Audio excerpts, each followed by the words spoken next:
The sun burned like fire over the prairie. The dry wind carried the smell of horses and gun oil as a hawk circled above the cracking ground. A woman was tied to a wooden fence, wrists swollen, lips cracked, eyes half open. Her dress hung in shreds, dust and sweat clinging to her skin.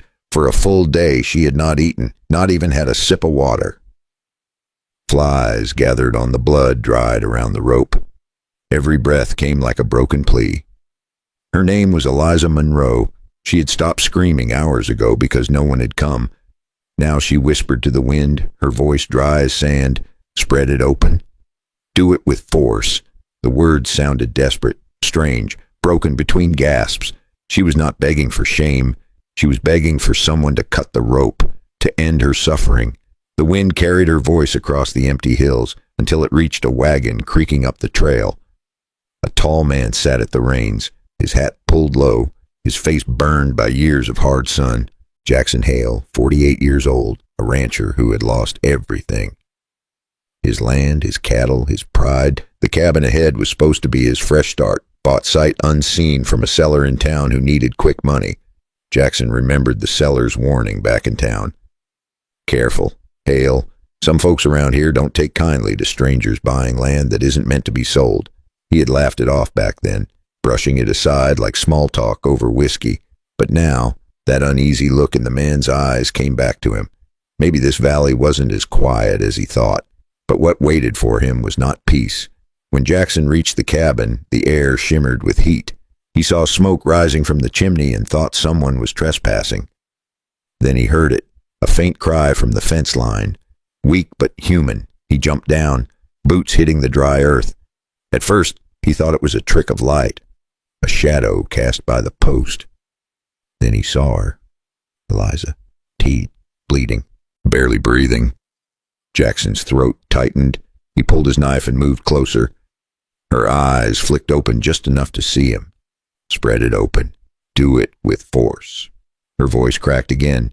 He froze, unsure, until he saw the rope cutting into her wrist. He sliced it clean. She collapsed into his arms, light as a ghost. As her body fell forward, her hands instinctively moved to her stomach, as if guarding something precious.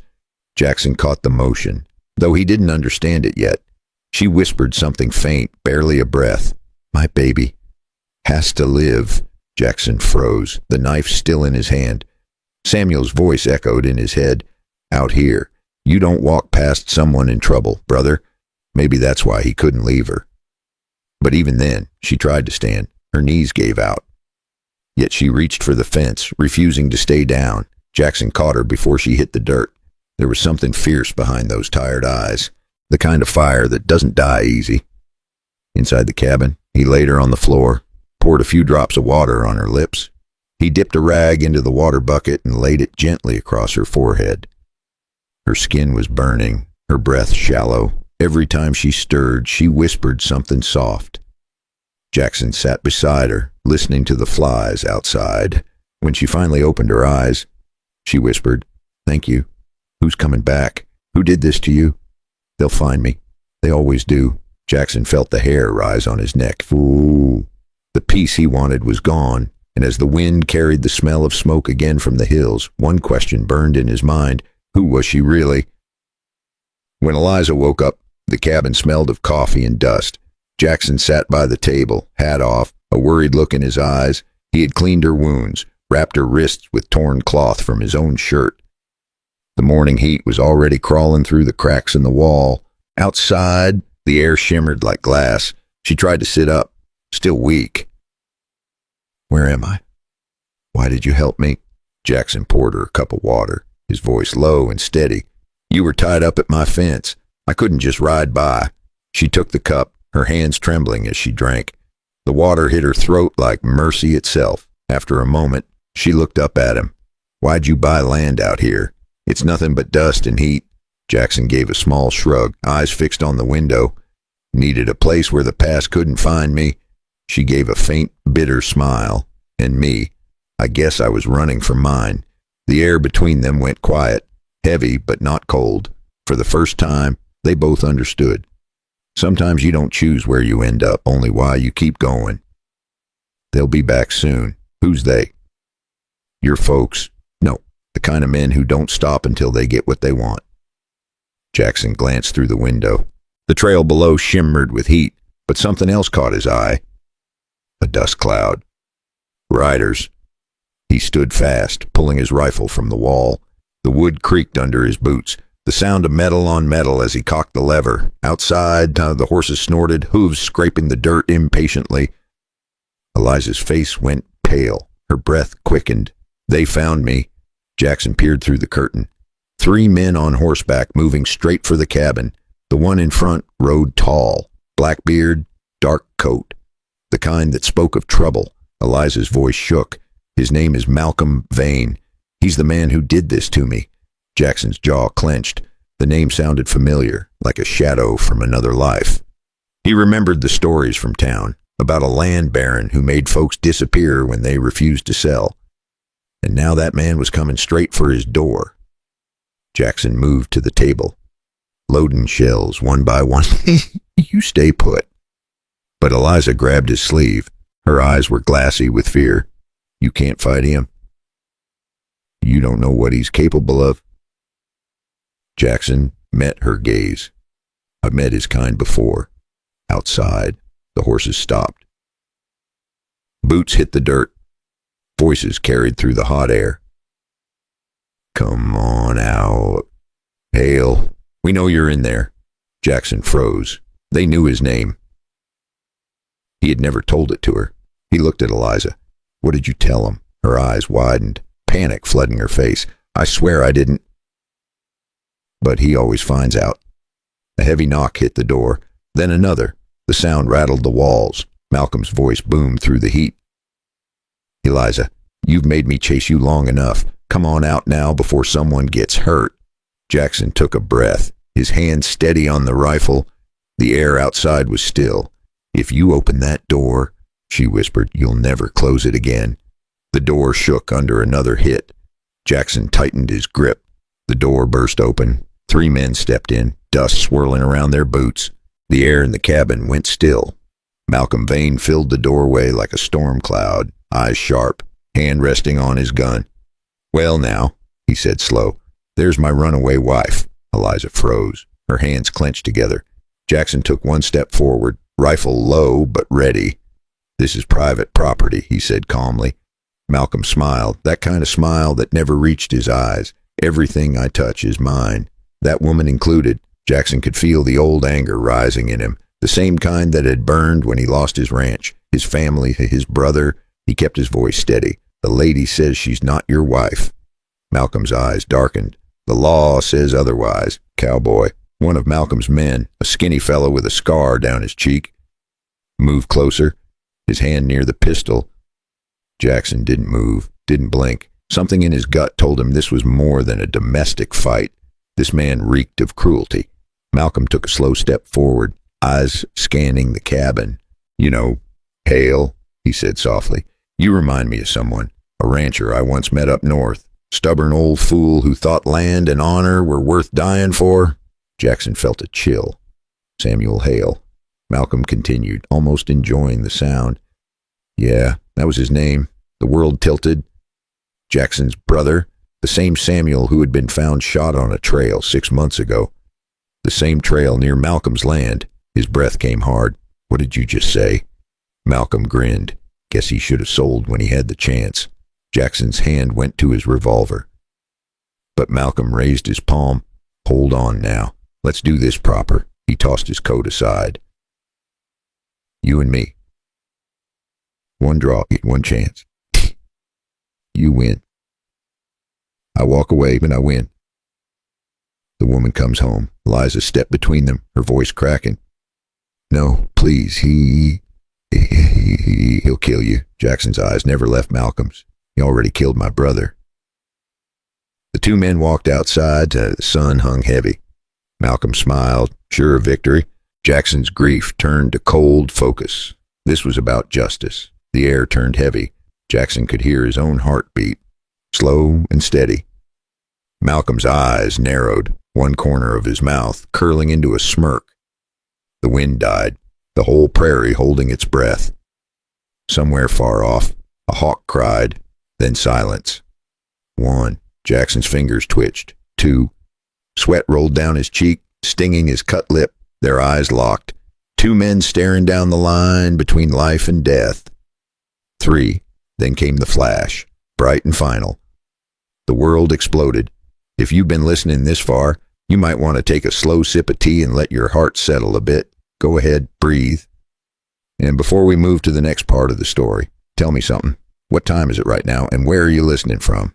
And hey, if you love stories of courage and justice out on the old frontier, hit that subscribe button. That way you'll never miss what happens next. Oh. The gunshot echoed across the dry field. Dust hung in the air like smoke after a wildfire. When it cleared, Malcolm Vane was on the ground, his gun half drawn, his pride bleeding out into the dirt. Jackson stood over him, chest heaving, the smell of gunpowder thick around him. For a long moment no one spoke. The world went quiet. Eliza rushed from the cabin, tears streaking down her face. Jackson lowered his weapon. "It's over," he whispered. One of Malcolm's men yelled, grabbing for his gun. Before Jackson could turn, a single rifle shot cracked from behind.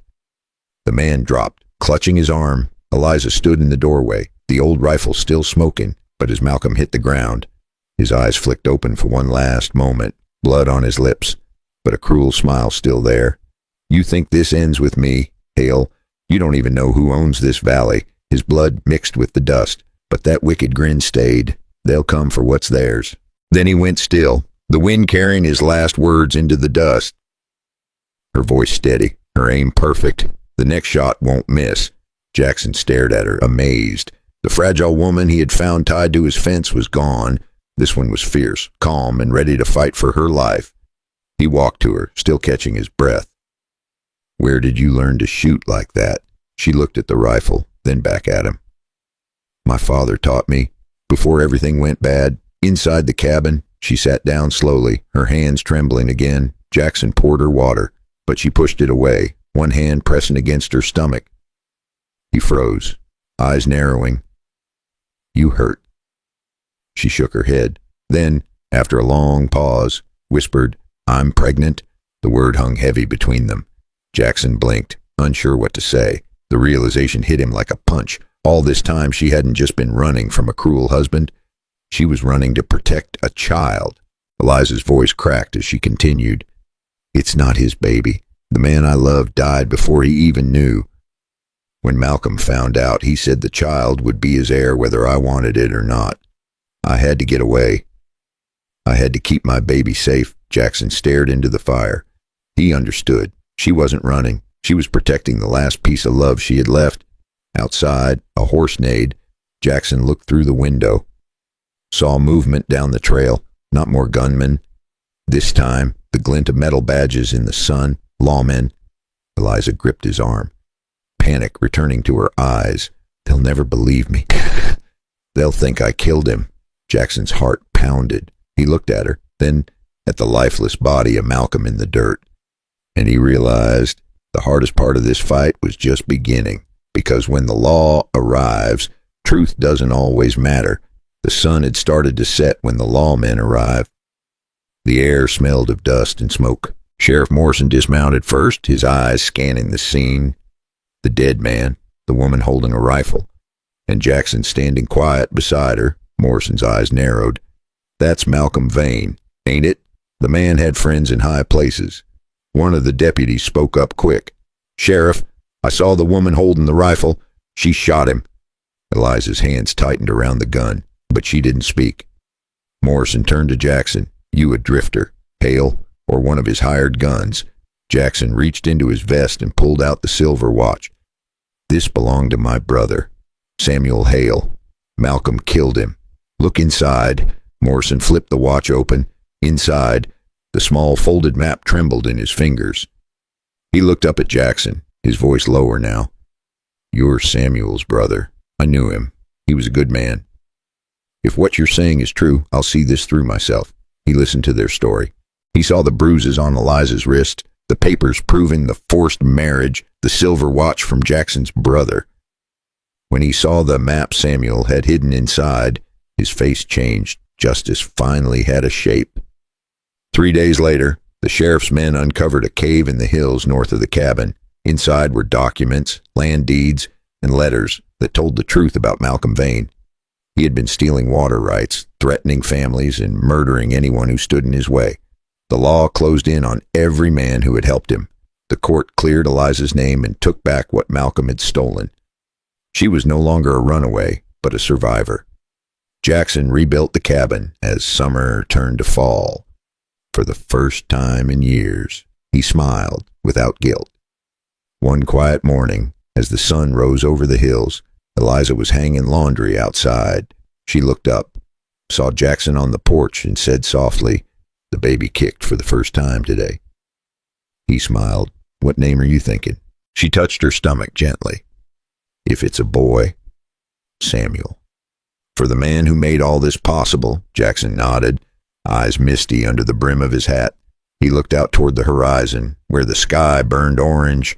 Sometimes life takes everything you have, only to give back something better. Sometimes the road to peace runs through fire, and maybe that's the lesson here. That courage is not about fighting. It's about standing for what's right when no one else will. That even after loss and heartbreak, hope can still find its way back home. So tell me, if you were Jackson, would you have risked it all for a woman you barely knew? Would you have drawn your gun for what's right?